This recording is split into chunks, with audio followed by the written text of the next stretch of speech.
Where is 2015-16, 2016-17 responses?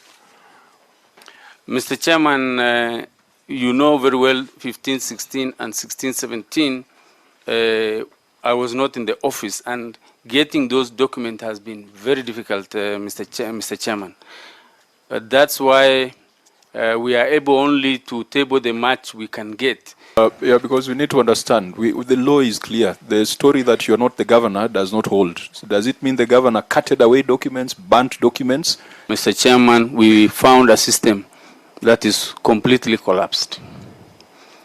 The treasury was an annex of the governor's house. Those who were in office before are still liable for any loss arising from their actions while they're in office.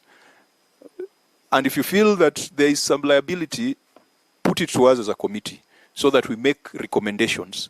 It may not be bringing them before this committee. It could include asking the EACC to investigate them. But